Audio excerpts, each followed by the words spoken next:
अच्छा, तो अब आ जाते हैं अपना जो मेन टॉपिक है हमारा, जो हमारे कोर्स का भी हिस्सा है। सही है। तो इसमें हमारे साथ सबसे पहले है structure of C plus plus program. अब सी प्लस प्लस एक प्रोग्राम है, उसकी जो स्ट्रक्चर है उसको समझ लेते हैं कि उसका स्ट्रक्चर किस तरह होगा और कौन सी स्टेटमेंट किस तरह काम करेगा। सही है। अच्छा, सी प्लस प्लस की प्रोग्राम में हमारे साथ तीन मेन चीज़ें होती है। तीन। नंबर एक हमारे साथ है प्री प्रोसेसर डायरेक्टिव्स। इसको डिटेल से समझेंगे आगे, बार बार मैं आप लोग को समझाऊंगा, प्रोग्राम भी लिखेंगे। सही है। तो अगर आपको इधर समझ नहीं आई तो आप ये ना कहें कि बस आप वीडियो को बंद करें और आप कहें कि बस मुझे समझ नहीं आती। सही है। आपको समझ आएगी। मैं आगे भी इसको बार लिखूंगा कि प्री प्रोसेसर डायरेक्टिव क्या चीज़ है। सही है। इसको फ्रीली मुकम्मल डिफाइन करेंगे।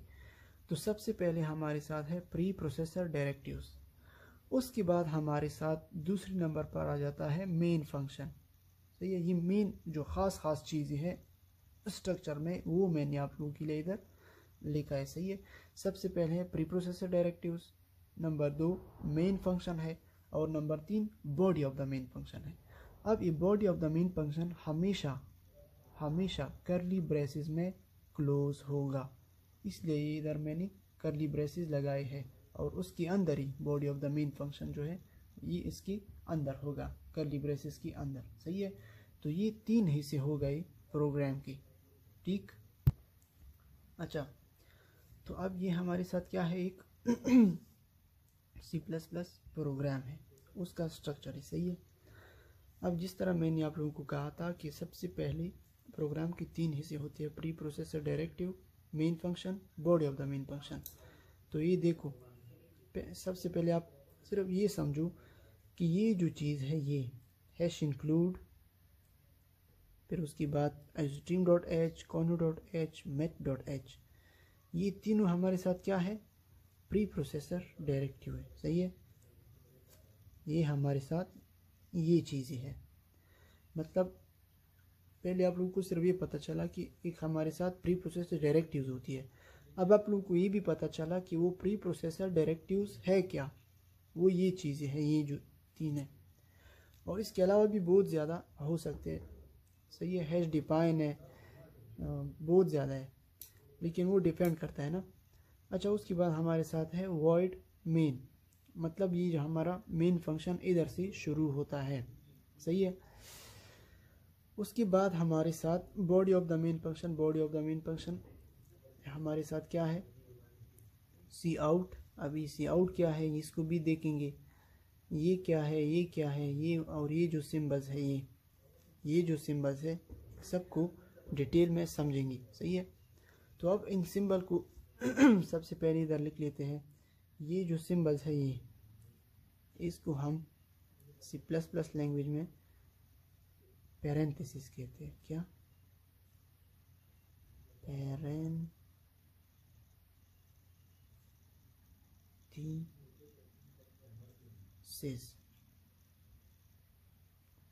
सही है। इसको हम पैरेंथेसिस कहते हैं, और इसको हम क्या कहते हैं,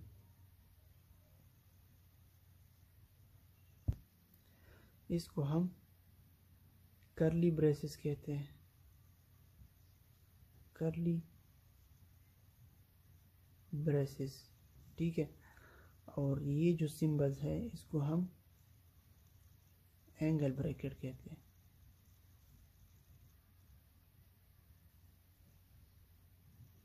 ठीक।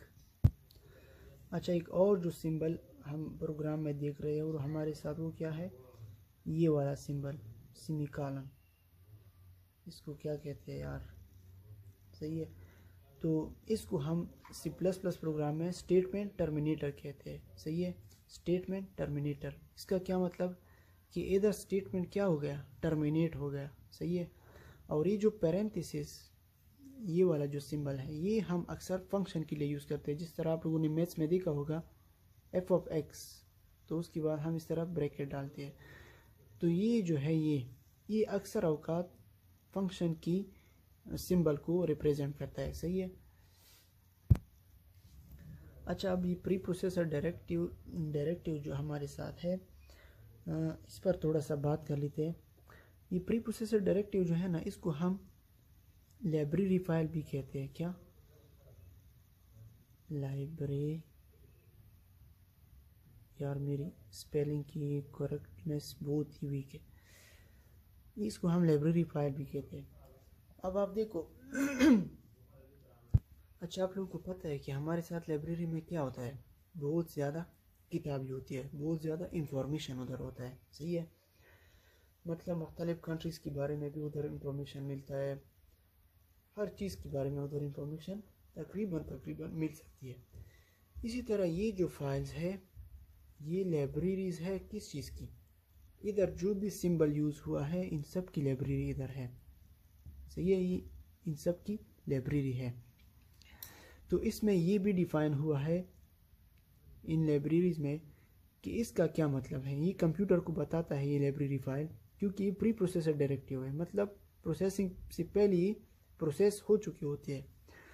तो ये प्रोग्राम जो है, ये कंप्यूटर को ये बता देता है कि इसका क्या मतलब है, इसका क्या मतलब है। सही है। इसी तरह ये जो है, ये भी बता देता है कि इस सिंबल का क्या मतलब है और सी आउट का क्या मतलब है। ठीक है। और फिर मुख्तलिफ़ चीज़ों के लिए मुख्तलिफ लाइब्रेरी यूज़ होती है। जिस तरह सी आउट के लिए ये लाइब्रेरी यूज़ होती है iostream.h। सही है। ये conio.h जो है, ये getch के लिए ज़्यादातर यूज़ होता है। सही है। वो और भी बहुत ज़्यादा चीज़ें इसमें डिफ़ाइन हो चुकी होती है, लेकिन जो हम अभी इस लेवल में यूज़ कर रहे हैं, तो उसमें हम getch यूज़ करते हैं। और getch जो है, ये इधर conio.h हेडर फाइल में डिफ़ाइन हो चुका है। सही है। इसी तरह met.h हेडर फाइल जो है इसमें मैथ्स की जितनी भी फंक्शन है, जितनी भी फार्मूलाज है, वो इस फार्मूले में नहीं, इस हेडर फाइल में डिफाइन हो चुके होते हैं। ठीक। अब जब प्रोग्राम को हम रन करेंगे या कंपाइल करेंगे, तो सबसे पहले वो इधर आएगा। इधर आके ये प्रोसेसर प्री प्रोसेसर डायरेक्टिव, मतलब ये तो पहले भी उधर पड़े हुए होते हैं, लेकिन फिर भी अगर हम ये कहें कि जब हम प्रोग्राम को ऑन करें, C++ लैंग्वेज को जब हम ऑन करें, तो ये जो है, ये डायरेक्ट ही मेन मेमोरी में चले जाते हैं। सही है। तो उधर अब जब प्रोसेसर इधर आ जाता है, फिर इधर आ जाता है, तो इधर जब वो सी आउट देख लेता है, तो वो तो उधर पड़ी हुई होती है रैम में, तो वो डायरेक्टली उधर सर्च कर लेते हैं कि इसका क्या मतलब है। रैम से जल्दी उसको इंफॉर्मेशन मिल जाता है प्रोसेसर को। इस तरह सर डायग्राम बनाता है कि ये हमारे साथ रैम है और ये हमारे साथ प्रोसेसर है। तो इधर ये डायरेक्टरी वगैरह ये सारी इधर पड़ी हुई होती है। सही है। प्रोसेसिंग से पहले, तो जब प्रोसेसिंग शुरू हो जाता है, इधर जब प्रोसेसिंग एग्जीक्यूशन जब इधर आ जाए, फ्लो ऑफ कंट्रोल जिसको सर कहते हैं, फ्लो ऑफ कंट्रोल जब इधर आ जाए, तो वो इधर रोकेगा कि ये सी आउट क्या भला, ये क्या चीज़ है। तो फिर प्रोसेसर इधर आके इधर जो डायरेक्टरी पड़ी हुई होती है रैम में, उधर सर्च करके बता देता है, वो जान लेता है कि इसका मतलब क्या है। तो फिर वो इधर आके उस पर एग्जीक्यूशन स्टार्ट कर देता है, फिर फ्लो ऑफ कंट्रोल आगे चला जाता है। तो अब ये सी आउट जो ऑब्जेक्ट है, इसका फंक्शन क्या है? इसका फंक्शन ये है ना कि हाँ, एक और ज़रूरी चीज़, ये डबल कोट्स के अंदर जो भी चीज़ होती है उसको हम स्ट्रिंग कहते हैं। सही है। तो आई एम हाशमी, ये क्या है? एक स्ट्रिंग है। अब इसमें स्पेस, ये डॉट जो भी हो, ये इसमें क्या होगा?